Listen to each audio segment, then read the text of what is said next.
Bonjour à tous. Aujourd'hui, nous ouvrons une page essentielle de l'histoire médiévale, celle des croisades. Événement fondateur de l'imaginaire européen, les croisades ont marqué l'Occident pendant près de 2 siècles, du Concile de Clermont en 1095 à la chute d'Acre en 1291. Elles furent d'abord des expéditions en Terre Sainte pour reprendre Jérusalem aux musulmans. Mais elles s'étendirent vite à d'autres fronts, en Espagne, dans les Pays-de-Bas, contre les hérétiques du Languedoc. Les croisades, ce sont des armées de princes, de chevaliers, mais aussi des foules de pèlerins, de femmes, d'enfants. Ce sont des gestes de foi, mais aussi des entreprises politiques, parfois brutales, souvent contradictoires. Elles suscitèrent enthousiasme et ferveur, mais aussi critiques et doutes dès le Moyen-Âge. Plus de 8 siècles plus tard, le mot croisade continue de résonner fortement. Il évoque à la fois l'héroïsme, la foi et la violence, la rencontre et le choc des civilisations. Pour comprendre ce phénomène complexe, mouvant, multiple, j'ai le plaisir de recevoir un invité de marque, le professeur Sylvain Guggenheim. Sylvain Guggenheim, bonjour. Bonjour. Alors je suis ravi de vous recevoir enfin. Vous êtes historien médiéviste, professeur émérite d'histoire médiévale. Vous avez enseigné à l'École normale supérieure de Lyon. Et votre premier grand travail, issu de votre thèse, portait sur l'histoire de Hildegarde de Bingen. Et vous avez ensuite publié plusieurs ouvrages remarqués, Les Chevaliers Teutoniques, chez Taillandé en 2007, Aristote au Mont-Saint-Michel, Les racines grecques de l'Europe chrétienne, au Seuil en 2008. Alors c'est un livre qui a déclenché une petite polémique dans le monde des historiens. En effet, vous y défendez l'idée que la transmission des savoirs antiques, en particulier de la philosophie grecque et d'Aristote vers l'Europe médiévale, ne dépend pas uniquement du monde musulman. Donc l'Europe chrétienne aurait eu des racines grecques propres et pas seulement une dette vis-à-vis de la civilisation arabo-musulmane. Vous avez écrit également Frédéric II, un empereur de légende, chez Perrin en 2015, Les derniers païens, les Baltes face aux chrétiens, chez Passé Composé en 2022, et Constantinople 1453 chez Perrin en 2004, qui fera l'objet de notre émission de la semaine prochaine. Mais je vous ai invité pour votre dernier ouvrage, toujours chez Perrin, que vous avez dirigé, ce vaste ouvrage collectif consacré aux croisades, où nous croisons, si je puis dire, les meilleurs spécialistes français et étrangers pour revisiter cette histoire, comme je disais, multiple et complexe. Alors c'est un livre, donc il y a 19, combien de chapitres 19 chapitres, plus avec, introduction. donc, plus introduction, donc avec beaucoup de contributeurs. Et c'est un ouvrage, et je voudrais qu'on s'arrête là-dessus quelques instants, c'est un ouvrage que vous avez co-dirigé avec Martin Aurel. Alors Martin Aurel, que les lecteurs de la revue d'histoire européenne peuvent connaître, puisqu'il avait déjà écrit dans la revue. Et Martin Aurel qui malheureusement nous a quittés brutalement en février 2025. Donc c'est un livre sur lequel vous travailliez depuis longtemps avec lui. Oui, l'idée avait été lancée par Christophe Paris aux éditions Perrin, oui. Et donc qui avait contacté Martin Aurel et moi-même pour en assurer la co-direction. Et donc c'est un travail qui a pris plus de 2 ans, entre 2 et 3 ans, j'ai plus les dates précises en tête, et on a donc assuré avec Martin le choix des thèmes, le choix des auteurs, les relectures des chapitres, tout le travail de liaison avec les auteurs. Oui. Et donc parlez-nous un petit peu de Martin Aurel. Quel historien était-ce ? C'était un excellent historien. C'était un homme extrêmement agréable à fréquenter. Moi, je le connaissais depuis 35 ans, en fait, même si on ne se voyait pas régulièrement. C'était vraiment un homme charmant, je dirais, dans le milieu universitaire, où les polémiques et les querelles d'ego sont souvent portées à des points d'exacerbation assez ridicules et enfantins, je dirais. Martin se distinguait par une très très grande élégance, c'est-à-dire qu'il discutait avec tout le monde, il n'était vraiment quasiment jamais polémique. Il pouvait avoir des désaccords, mais il les exprimait de manière tout à fait courtoise, et il écoutait les gens avec lesquels il avait ses désaccords. C'était quelqu'un d'une très grande modestie. J'ai un de mes collègues qui a soutenu une thèse avec lui récemment, un collègue de classe préparatoire, Michel Fauquier, qui disait que quand il discutait avec Martin Aurel, Martin lui donnait toujours l'impression que c'était lui, Martin, qui apprenait des choses. Il avait une immense modestie, il travaillait beaucoup. Moi, la dernière fois que j'ai vu, c'était au mois de décembre. donc 2 mois avant son décès, il était extrêmement fatigué. Il travaillait beaucoup, de manière très consciencieuse, et il a fait des livres qui sont excellents. Son dernier livre sur Aliénor d'Aquitaine a été primé, reconnu. Il a fait justement un livre sur les chrétiens qui étaient opposés aux croisades. Il a fait un livre sur le mythe d'Arthur, etc. Et donc c'était un historien des mentalités, des idées, des représentations, comme on dit maintenant. Mais c'était aussi quelqu'un qui, on l'oublie, qui avait commencé à travailler en histoire, j'allais dire, sociale finalement. Il avait fait une thèse sur une famille noble de Provence, les Porcelets, et il avait édité, je crois, à peu près 450 documents inédits. Donc c'était aussi quelqu'un qui savait ce que c'était que travailler dans les archives. Merci pour cet hommage. Donc nous allons revenir au livre. Il y a déjà une vaste historiographie sur les croisades, mais qu'est-ce qui rendait nécessaire de revenir sur ce sujet aujourd'hui? Alors, le livre s'appelle Les croisades, mais il y a un sous-titre, Histoire, au pluriel, c'est à souligner, et idées reçues. Donc, est-ce qu'il y a plusieurs histoires, et est-ce qu'il y a beaucoup d'idées reçues sur les croisades? Oui, à l'origine, l'éditeur voulait que l'on fasse un livre consacré finalement uniquement aux idées reçues qui pouvaient traîner sur les croisades. Par exemple, les croisades, c'est la même chose que la colonisation européenne du 19e siècle, etc. Et avec Martin, en discutant, on a dit que c'était un peu pauvre et qu'il y a un peu la mode aujourd'hui. C'est aussi un peu à la mode. Bon, on va vérifier des choses. On apparaît comme un redresseur de tort parce que des gens disent des bêtises et donc nous on va dire la vérité. En fait, c'était pas vraiment notre objectif. Effectivement, on pouvait reprendre quelques-unes des idées qui traînaient un peu et qui méritaient ou d'être réfutées ou du moins d'être nuancées, et par ailleurs d'apporter à la connaissance du public toute une facette, plusieurs facettes du phénomène de croisade qui en général ne sont pas connues ou sont à peine connues. Donc vous avez signalé au début dans votre introduction le fait qu'il y a eu des croisades, enfin des croisades, ou du moins entre guillemets, on en reparlera. Ce que certains ont appelé des croisades en Baltique, dans la reconquête espagnole, etc. Donc on a voulu montrer que le phénomène des croisades était à prendre sous plusieurs angles. Alors, vous rappelez dans l'introduction que le mot croisade est tardif. Oui, tout à fait. Vous nous direz de quand il date. Alors, comment se désignaient les contemporains, les croisés eux-mêmes, s'appelaient comment? Alors, il faut distinguer deux choses. Donc, la manière dont les gens eux-mêmes se sont appelés ou ont été appelés, et la manière dont le phénomène lui-même a été appelé. Ouais. Alors, le phénomène, comme vous dites, a été désigné du terme de croisade seulement, donc en français, au XIVe siècle. Avant, on parle de voyage. Alors on a les termes, ou des termes en ancien français ou des termes latins, mais on a le voyage, iter, on a l'affaire de la Terre Sainte, le negotium terrae sanctae, on a très souvent le terme de passage, passagium, ou passagium generale, c'est-à-dire le grand passage. Donc il y a toujours l'idée de ce déplacement, et ce qui rappelle que la croisade est fondamentalement un pèlerinage, même si c'est aussi une expédition armée. Il ne s'agit pas de dire que c'était une entreprise pacifique, bien évidemment, c'est une expédition militaire, mais c'est aussi un pèlerinage. Et ce qui m'amène à parler alors donc des croisés. Les croisés, le terme de croisé vient du fait que ceux qui partaient en croisade, ça c'est bien connu, avaient cousu une croix sur leur épaule, et donc ils étaient marqués du signe de la croix. Donc ça donnait cruce signatus au singulier. Ça a donné donc les croisés. Mais très souvent, les chroniqueurs les appellent les pèlerins. Oui. Le terme de pérégrini est très répandu. Et à titre d'exemple, le secteur que je connais le mieux, la Prusse médiévale, les chroniqueurs qui parlent des combats des Teutoniques en Prusse contre les païens, contre les Lituaniens, les appellent pérégrini, les appellent pèlerins, par translation du terme qui est utilisé pour la Terre Sainte. Et pourtant, en Prusse, il n'y a pas de pèlerinage. Oui. Donc on voit la force de l'idée de pèlerinage et de l'idée qu'on est pèlerin quand on part en croisade. Donc ce sont vraiment ça les ingrédients. Quels sont les ingrédients fondamentaux qui définissent une croisade? Donc vous l'avez dit, le pèlerinage.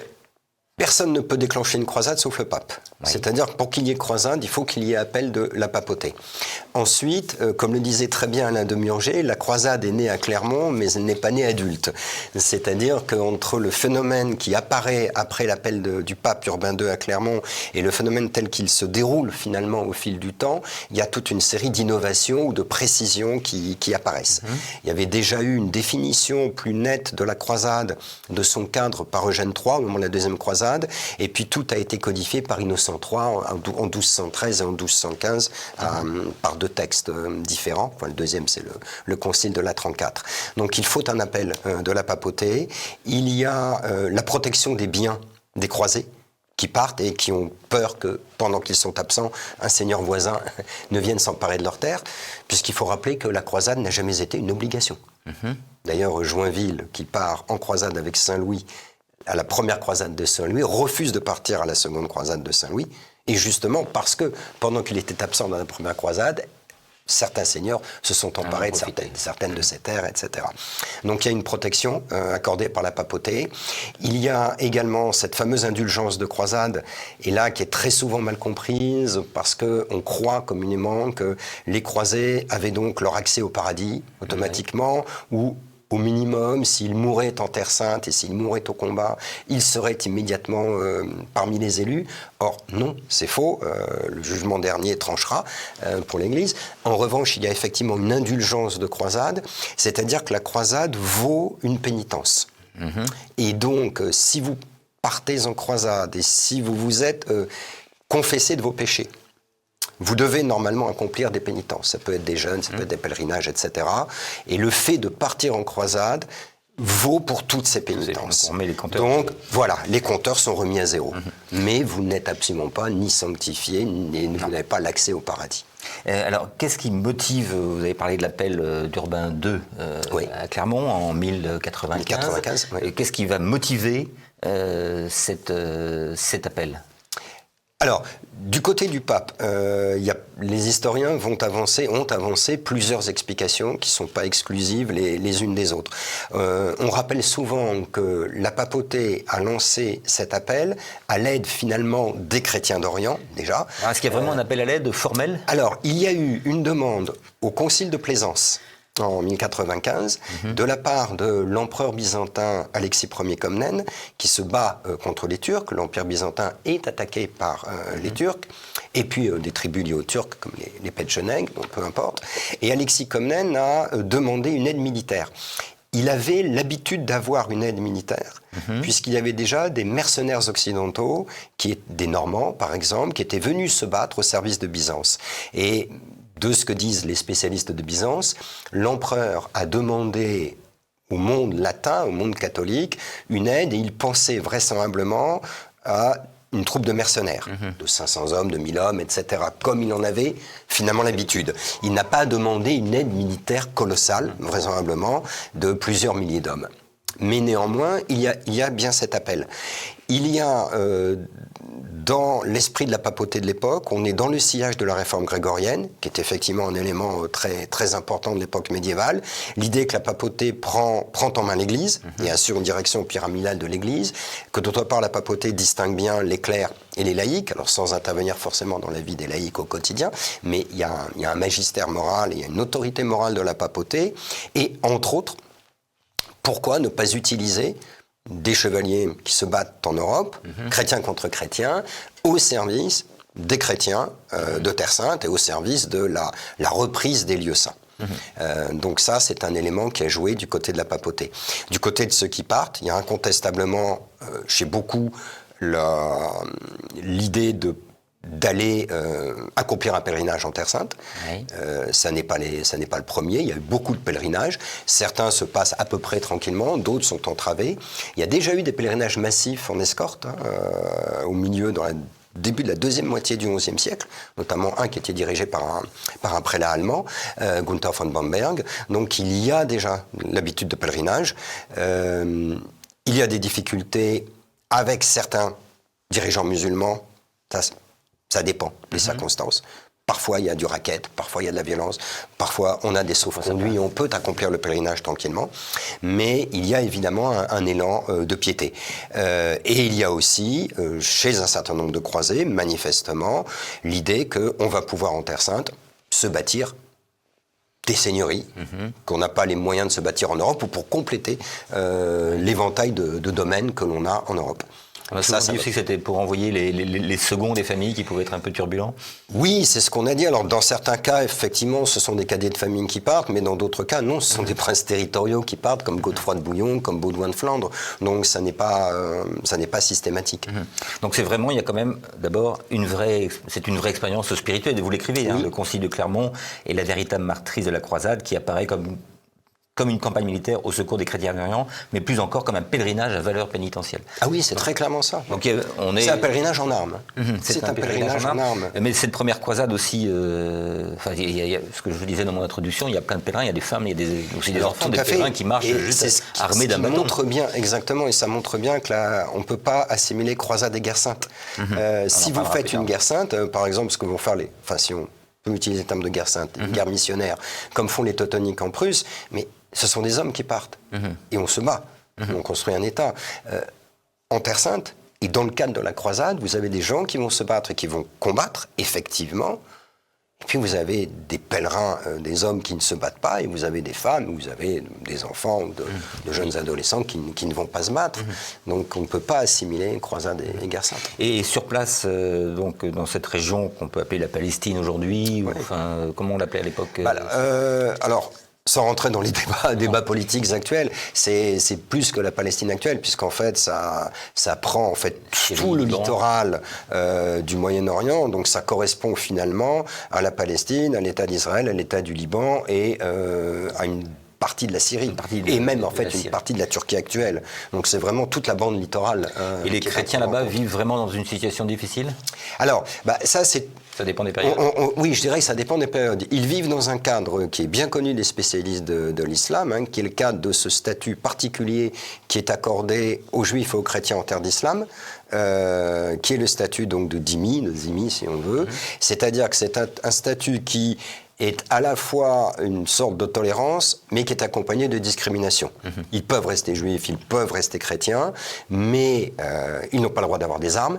Dans la société médiévale, ne pas avoir d'armes, c'est vous rendre vulnérable, évidemment. Ils n'ont pas le droit, par exemple, d'avoir des chevaux, ils doivent monter des ânes, etc. En justice, leur parole ne vaut pas contre un musulman. Donc, ce sont des citoyens de seconde zone. Et ensuite, leur vie quotidienne dépend, je dirais, de la rigidité de l'application du cadre juridique qui est bien précis en termes d'islam de cette condition de dhimmi. Donc dans certains cas, les autorités vont durcir les choses. Dans certains cas, elles vont laisser faire des choses avec un peu plus de souplesse. Et puis tout dépendait aussi des relations au quotidien. Vous pouvez très bien avoir des autorités musulmanes qui ne sont pas spécialement rigides, mais avoir des réactions populaires plus rigides, ou l'inverse. Bien. Donc, qui était alors, on connaît les grandes figures des croisades, Urbain II, les rois, Louis IX, Frédéric II, on en parlera après. Mais qui étaient les croisés ordinaires, donc des petits chevaliers, des troupes levées par des seigneurs locaux ? Oui, beaucoup. Alors, évidemment, puisque, encore une fois, la croisade n'est pas une obligation, mais en revanche, vous avez des obligations qui jouent à cause des liens féodaux. C'est-à-dire que si un seigneur, mettons le comte de Flandre, décide de partir en croisade, donc il le décide volontairement à la suite de l'appel du pape, mais ce comte a des vassaux, et donc il va demander à ses vassaux de venir l'aider.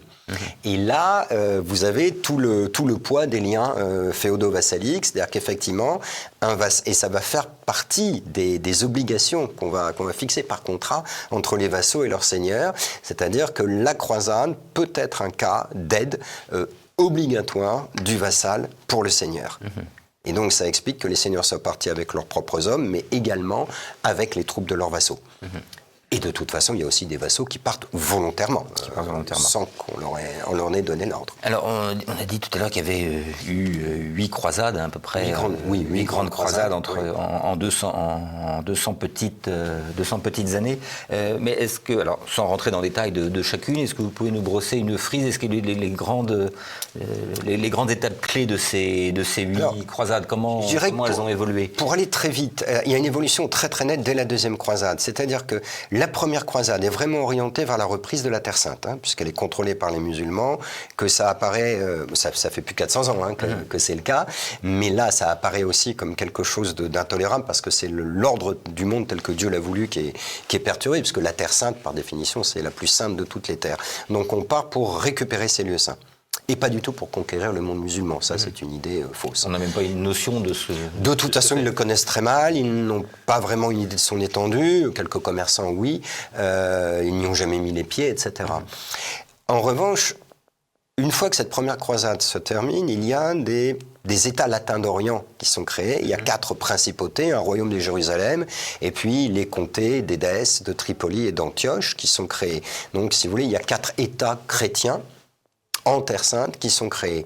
Et à partir de là, comme vous avez une réaction musulmane, locale, fondamentalement, pour l'essentiel, et donc ce sont des États qui se trouvent en guerre, ou du moins qui sont obligés de négocier avec leurs voisins musulmans, ils ne sont pas tout le temps en guerre, ils sont souvent sur la défensive, et il y a des guerres, il y a des périodes de trêve, il y a de la diplomatie, mais il y a aussi des guerres, il y a des combats, et il y a une volonté musulmane en fait de reprendre tous ces territoires, bien évidemment, et à partir de là, les croisades sont faites pour aider les États. C'est-à-dire que dès la deuxième croisade, qui est lancée après la chute d'Édesse et la prise d'Édesse par les musulmans, à partir de là, les croisades vont conserver l'idée de pèlerinage, mais vont être davantage motivées par la volonté militaire et politique, ou de reprendre des territoires qui ont été perdus, ou du moins d'éviter leur perte. Donc on va renforcer les fortifications, etc. Et à quel moment les dirigeants, les rois s'y mettent et pourquoi? Alors les rois s'y mettent dès la seconde croisade, avec la figure de Louis VII, qui est le premier roi de France à être parti en croisade. Alors que Philippe Ier ne part pas, il règne au moment de la première croisade, mais comme il a des démêlés matrimoniales, qu'il a été excommunié pour ça par le pape, il ne part pas puisqu'il est excommunié, alors son frère, lui, part. Louis VI, le Gros, ne part pas, et Louis VII part. Et il y a une anecdote, un élément très intéressant à propos de Louis VII, c'est vraiment un détail, mais quand il rentre de croisade, l'année où il rentre de croisade, il date une de ses chartes, alors de son année de règne, ce qui est normal, et il met aussi la première année de mon départ pour Jérusalem, enfin de mon retour depuis Jérusalem. Et ça, c'est absolument unique dans les documents des rois de France. Ça montre toute l'importance qu'avait pour lui ce départ en Terre Sainte et suivi de son retour. Et puis évidemment, il y a ça. Une expérience, vous parlez d'une expérience religieuse intense, oui, dont nul ne pouvait revenir, oui, bien sûr. Revenir indemne. Ce qui était déjà vrai des pèlerinages. Donc là, vous avez parlé des rois de France, il y a aussi la figure de Frédéric de Hohenstaufen qui est importante. Vous pouvez nous en dire 2 mots? Oui, bien sûr. Alors lui part en croisade, je pense pour des raisons politiques, fondamentalement. Par mariage, il a épousé donc Isabelle de Brienne, donc il est l'héritier du royaume de Jérusalem. Donc il était à la fois roi d'Allemagne, roi de Sicile, empereur, et maintenant il est roi de Jérusalem. Donc il va partir là-bas pour porter la couronne de roi de Jérusalem et donc pour prendre en main son héritage. En même temps, depuis qu'il avait...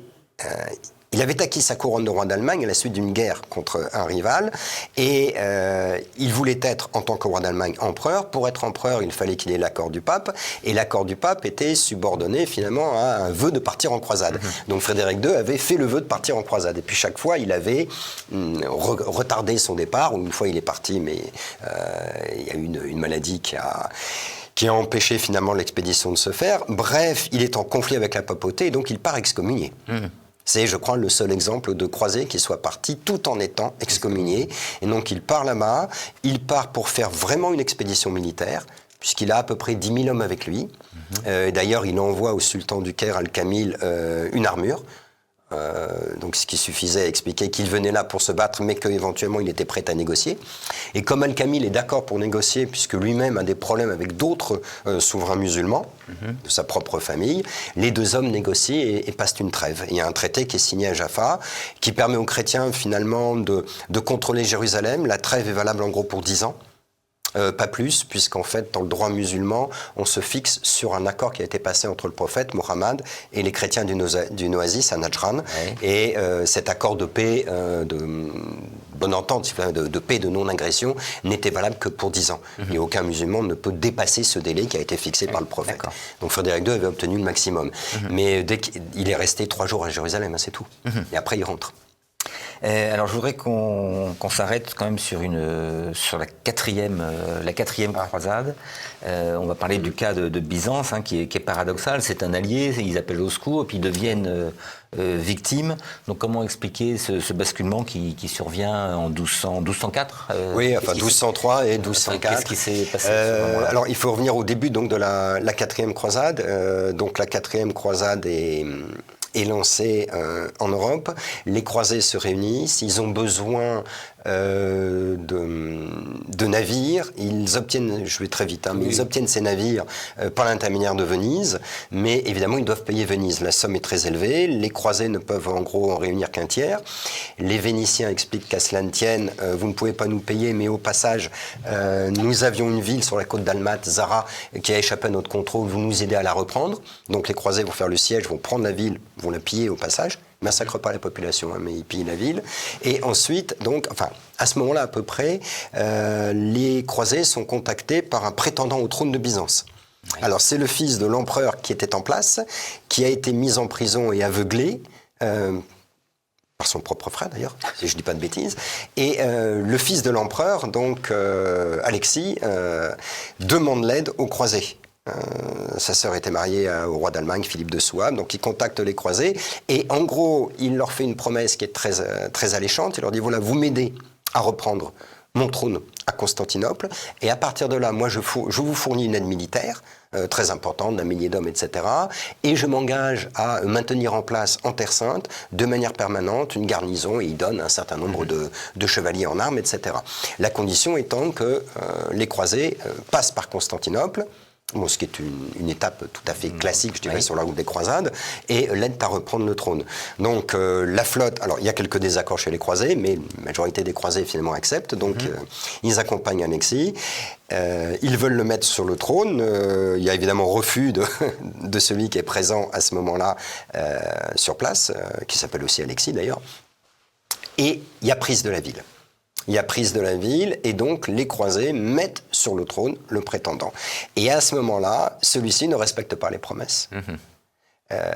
Il doit d'abord partir dans le nord de la Grèce, se soumettre des rivaux. Les croisés d'ailleurs l'aident, une partie des croisés va l'aider, une autre partie reste sur place à Constantinople ou dans les faubourgs. Les relations entre les Grecs orthodoxes, les latins catholiques se tendent, il y a même des bagarres, il y a des problèmes, et petit à petit l'entourage d'Alexis l'amène à s'éloigner des croisés, les relations se tendent. Et les croisés, en fait, se retrouvent littéralement coincés, c'est-à-dire que où ils rentrent en Europe, mais donc ils n'ont rien fait de la croisade, sauf piller la ville de Zara et s'emparer de Constantinople une fois au bénéfice d'un empereur byzantin. Ils n'ont plus d'argent, ils n'ont plus de vivres. Ils ont l'impression d'avoir été bernés par les Byzantins, et donc ils prennent la ville. Et à ce moment-là, ils la pillent. Il ne massacre pas la population, il y a des morts, mais il ne massacre pas toute la population, mais il pille la ville, il s'empare des trésors, il s'empare des reliques, etc.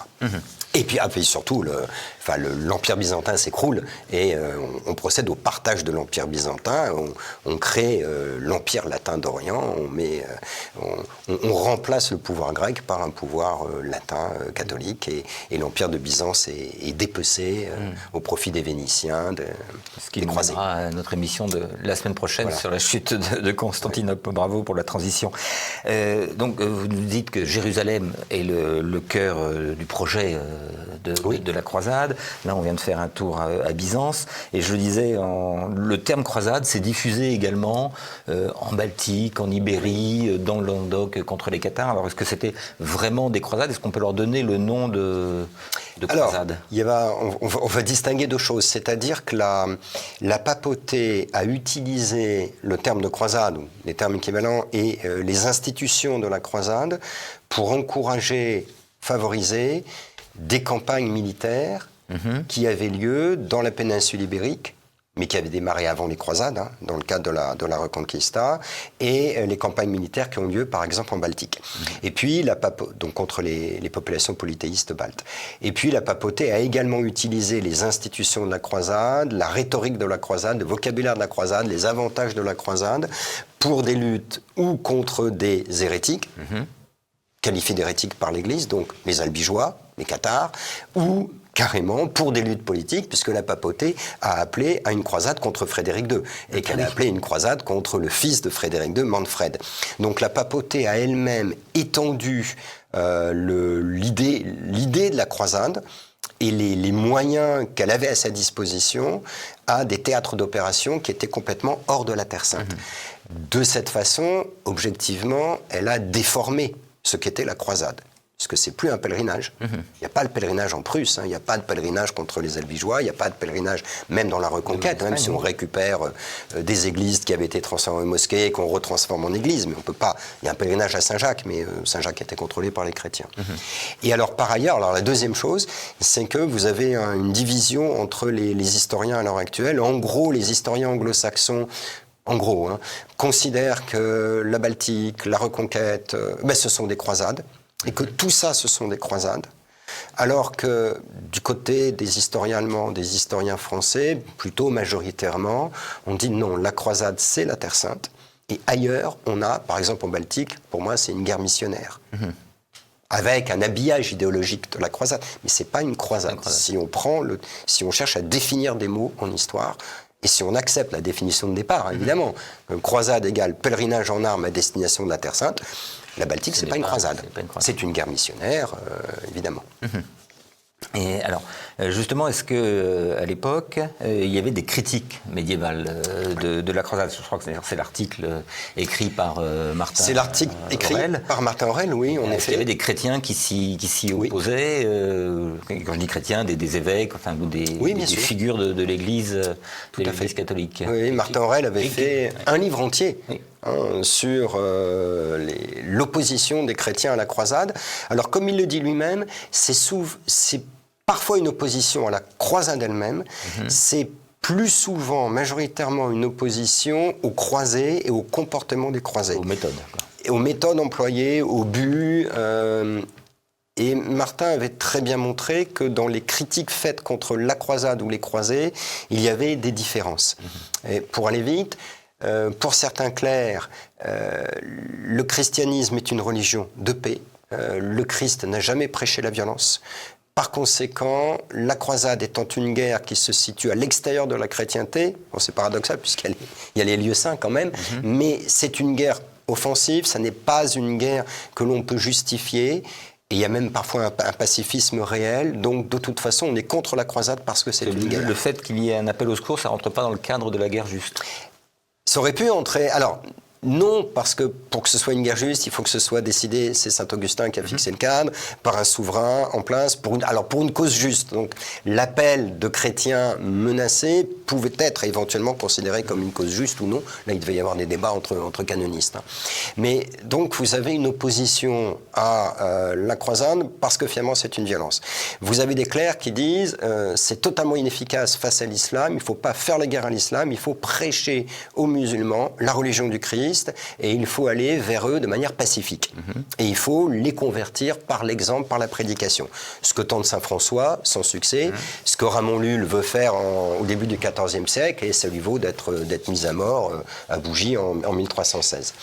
Vous avez aussi des clercs qui disent en fait les croisés, les croisades échouent finalement. Militairement, les croisés résistent, mais ils sont peu nombreux. C'est pas du tout une opération de tout l'Occident, par exemple, ça c'est une aberration. Il n'y a pas beaucoup d'aide, les gens qui viennent ne restent pas, pour la plupart. Donc les effectifs militaires sont très peu nombreux, insuffisants. Et donc les croisades échouent. Donc à ce moment-là, vous avez des clercs qui disent si ça échoue, c'est que, contrairement à ce qu'on croyait, Dieu ne le veut pas. Et si ça échoue, c'est parce que les croisés ont commis des péchés. Et parmi les péchés, l'appât du gain, ils ne sont pas partis pour une raison religieuse, ils sont partis parce qu'ils voulaient s'emparer de terre, donc par esprit de lucre. Autre péché, fornication, le fait d'avoir des femmes. Excusez-moi, il y a des femmes dans la croisade. Il n'y a pas de femmes dans le djihad, par exemple. Bon, il y a des femmes qui sont là, ou épouses, ou prostituées, ou servantes, ou infirmières, bon, peu importe. Mais il y a fornication, ça scandalise les clercs. C'est un péché, ça explique que Dieu se détourne des croisés.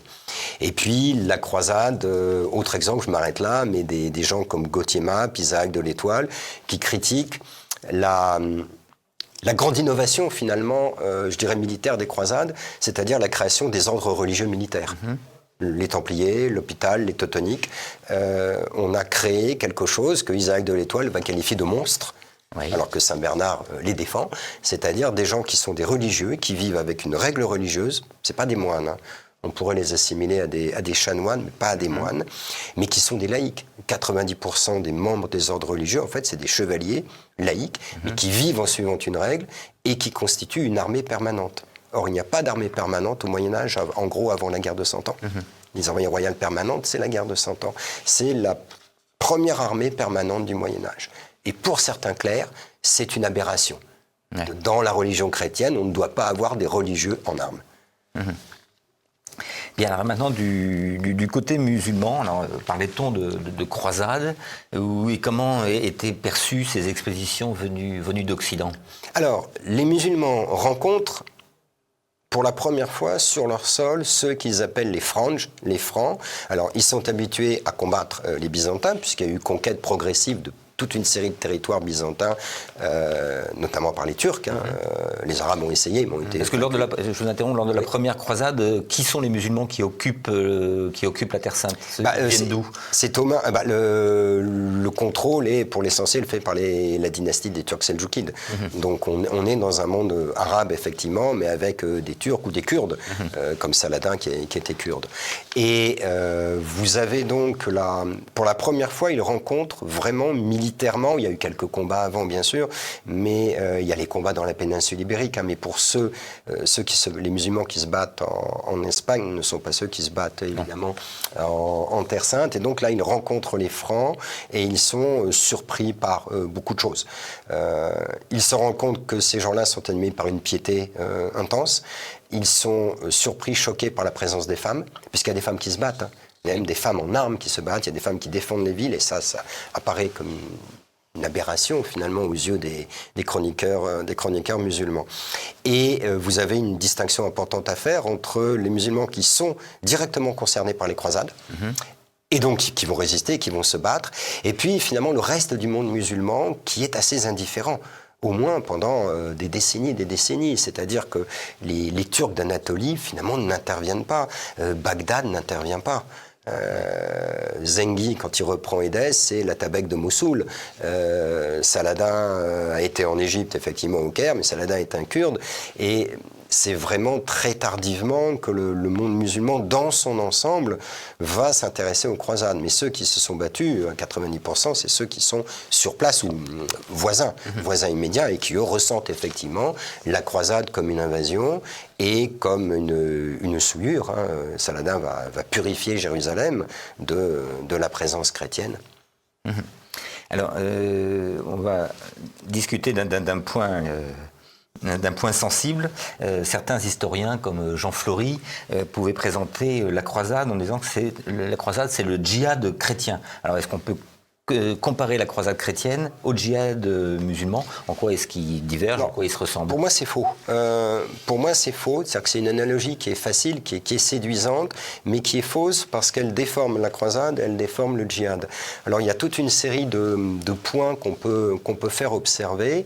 Le djihad est une obligation, hein, c'est théorisé juridiquement par un juriste du Xe siècle, par exemple Ibn Abi Zaïd. Il y en a d'autres qui ont écrit. Le djihad, c'est un effort dans le chemin de Dieu qui n'est pas obligatoirement un effort militaire, qui peut être un effort spirituel personnel, mais qui a très souvent servi collectivement d'effort militaire. C'est un effort militaire qui est destiné à défendre l'islam s'il est agressé, ou à permettre à l'islam à galvaniser les musulmans pour s'emparer de territoires, de ce qu'on appelle le territoire de la guerre, donc de territoires, et les soumettre à l'islam. C'est-à-dire que le djihad peut avoir lieu n'importe où. La croisade, par définition, n'a lieu qu'en Terre Sainte. Le djihad ne va concerner que des combattants, que des hommes. Et le djihad n'est pas un pèlerinage. La croisade a une dimension de pèlerinage. On parlait des chrétiens qui ont écrit contre les croisés ou les croisades.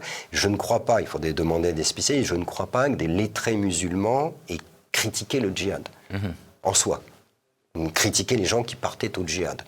Sauf peut-être conjoncturellement en disant vous faites le djihad ici, il vaut mieux le faire là. Mais je ne crois pas qu'il y ait eu d'opposition comme il y en a eu chez les chrétiens par rapport à la croisade. La croisade ne peut être proclamée que par la papauté, et donc il n'est pas une obligation. Le djihad donc, a une dimension obligatoire, et peut être lancé, comme il n'y a pas une pyramide dans l'islam sunnite, le djihad peut être proclamé par des gens extrêmement différents. Donc, il y a d'autres différences encore, hein, mais je dirais le point commun, c'est que dans les deux cas, on a une guerre à dimension religieuse. Oui, bien sûr. C'est le seul point commun. Et alors justement, c'est cette confrontation entre ce monde occidental des Francs, on les appelle les Francs à l'époque, oui. Et les musulmans sur place, est-ce qu'on peut parler de choc de culture, voire de civilisation? Est-ce que ça a entraîné, est-ce qu'il y a eu quand même des échanges culturels, commerciaux à l'époque? Il y a... En fait, pendant les périodes de paix, dans le phénomène des croisades, on retrouve, mais en accentué, puis avec plus de variété, des choses qui existaient auparavant. Il ne faut pas oublier qu'il y a eu un djihad en Méditerranée, que les musulmans se sont emparés de la Sicile, se sont emparés déjà de l'Afrique du Nord, par exemple, mais bon, des territoires chrétiens donc, comme la Sicile, comme la Crète, hein, que les Byzantins ont reprise ensuite. Donc il y avait déjà des opérations militaires en Méditerranée. Il y avait également des échanges commerciaux. Les villes d'Italie commercent avec le monde musulman. On peut à la fois se faire la guerre et effectivement avoir des échanges commerciaux. Dans le cas des croisades, pendant les opérations militaires, effectivement, c'est la guerre qui prime. Ensuite, alors notamment en ce qui concerne les États latins d'Orient et les ordres militaires qui sont sur place, vous avez eu à la fois des relations conflictuelles et des guerres totales, hein, extrêmement violentes, et des relations diplomatiques et des traités. Et on a d'ailleurs même reproché au moment du procès des Templiers, on va reprocher les Templiers d'être trop proches de l'islam, parce que dans certains cas, par d'habiles négociations, à leur demande, à la demande de musulmans aussi, mais ils ont passé des accords avec certains musulmans qui garantissaient des trêves et qui finalement empêchaient une coalition de trop de musulmans contre eux. Il y a des accords commerciaux, il y a aussi des emprunts, pour ceux qui s'installent sur place, il y a des emprunts au mode de vie, mais je dirais oriental, de l'époque, qui peut être propre aux musulmans, mais également propre aux arabes chrétiens. Et d'ailleurs, qui est dénoncé par certains clercs européens qui disent, voilà, ceux qu'on appelle les poulains, ceux qui sont les descendants de ceux qui sont installés sur place, finalement, ne sont plus chrétiens, ils s'habillent à l'oriental, ils prennent des bains comme les orientaux, etc. Donc, il y a eu effectivement au quotidien, alors du côté des chrétiens, il y a une imprégnation et une acculturation. Je ne crois pas qu'il y ait eu beaucoup d'acculturation dans l'autre sens. Et en termes d'échange, en termes de religion, non. Non, chaque religion reste campée sur ses principes et ses croyances. Il n'y a pas une religion mixte qui est apparue, par exemple. Alors, est-ce qu'on peut dire que ces États latins étaient fatalement condamnés? Enfin, ça représentait quoi sur la carte? Ça représente rien. Enfin, quand on voit il suffit de prendre une carte actuelle et de la comparer à celle des États latins. C'est vraiment le littoral de la Terre Sainte. Ça ne pouvait pas tenir, sauf à être soutenu par une assistance militaire très importante, permanente. Ce qui n'a pas été le cas, même s'il y a eu, entre les 8 grandes croisades, il y a des croisades de plus faible importance. Mais il y a un rapport de force qui est nettement inférieur. Et puis ces États latins ne s'entendent pas toujours bien entre eux, ne se secourent pas toujours les uns les autres. Il y a des mêmes divisions internes au sein de chaque État, et pas seulement entre les États. Il n'y a pas forcément un engouement en Europe pour ces États. Il y a une très grande méfiance de Byzance, il y a eu des croisades. Hein. On parlait des chrétiens hostiles aux croisades. Le monde byzantin est chrétien, hein, c'est le christianisme orthodoxe. Le christianisme orthodoxe considère que la croisade est une aberration. Alors, le terme croisade, aujourd'hui, il reste quand même assez chargé de signification. Oui. Il est utilisé dans les discours politiques, médiatiques, et toujours beaucoup par le monde musulman encore. Mais donc, est-ce qu'on a pu constater une évolution comme ça au travers du temps, du terme c'est-à-dire qu'il a été... c'est très net, effectivement, au XXe siècle, c'est très net sans doute depuis la décolonisation. On l'a vu au moment de la guerre du Golfe, par exemple. Voilà, avec l'aggravation des tensions entre le monde musulman et ses voisins, enfin, je ne sais pas s'il y a un monde chrétien, mais qui était chrétien, disons. Très clairement, les croisades restent, Amin Malouf l'avait montré dans son livre, les croisades restent dans le monde musulman comme la preuve, alors que l'Occident est agressif, et finalement comme une anticipation de la colonisation. Alors que c'est quand même très discutable. Les États latins d'Orient ne sont pas les colonies qui relèvent d'une métropole. La France ou l'Allemagne ou l'Angleterre, c'est des États indépendants. Alors, c'est une conquête territoriale, oui, mais il n'y a pas d'allégeance. Il n'y a pas d'allégeance. Et puis, il n'y a jamais eu de volonté de conquérir entièrement le monde musulman. Par exemple, chez les croisés, ça, ils ont bien compris que c'était complètement impossible, pour ne serait-ce que des raisons matérielles évidentes. Mais le monde musulman voit dans les croisades la preuve que l'Occident est hostile. Lui est hostile et a des volontés impérialistes. Bon. Et en même temps, le monde musulman se souvient très bien de ses propres conquêtes. Hein. C'est enseigné et sans état d'âme particulier. Bien, Sylvain Guggenheim, merci infiniment. Donc, je renvoie à votre livre, hein, Les croisades, histoire et idées reçues, paru chez Perrin, que vous avez dirigé donc avec le regretté Martin Aurel. Il y a combien de contributeurs? Il y a 19 On a 19 chapitres. Il n'y a pas 19 contributeurs, il y a une quinzaine. On a une dizaine de contributeurs. Ça doit être à 12. Bien. Je crois. Ouais. Avant de vous quitter, je vous en avais parlé lors de dernière émission du mois de juin. Il y a 3 expositions vraiment qu'il faut aller voir, marquées sur vos agendas. Les très riches heures du duc de Berry au château de Chantilly, c'est jusqu'au 5 octobre. Je pense que même les nourrissons d'aujourd'hui ne reverront plus les très riches heures de Berry sortis de leur coffret, parce qu'ils sont en train de restaurer les 16 premières pages du calendrier. C'est vraiment à voir, c'est absolument magnifique. De plus, il y a tous les livres d'heures du duc de Berry qui sont exposés, plus une partie de sa bibliothèque. Ça vaut vraiment le coup. Et également au musée de la Romanité à Nîmes, une exposition sur les Gallo-romains, qui est à signaler, et puis au Musée national d'archéologie à Saint-Germain, une formidable exposition sur l'âge du bronze, l'invention du bronze et toute la révolution technologique que cela a entraîné. Donc voilà 3 expositions vraiment que je vous recommande. C'était Passé Présent, l'émission historique de TVL, réalisée en partenariat avec la revue d'histoire européenne, dont le numéro 25 est actuellement en kiosque, un numéro consacré à la face cachée de la résistance. La semaine prochaine, Sylvain Guggenheim, on continue. Cette fois-ci, nous allons parler de la chute de Constantinople. Hein. Donc on va pouvoir relier ça aux croisades. Merci infiniment. Merci à vous. Et à bientôt. Et avant de nous quitter, oui, il ne faut pas oublier de cliquer sur le pouce levé sous la vidéo et bien sûr de vous abonner à notre chaîne YouTube. Merci, à bientôt.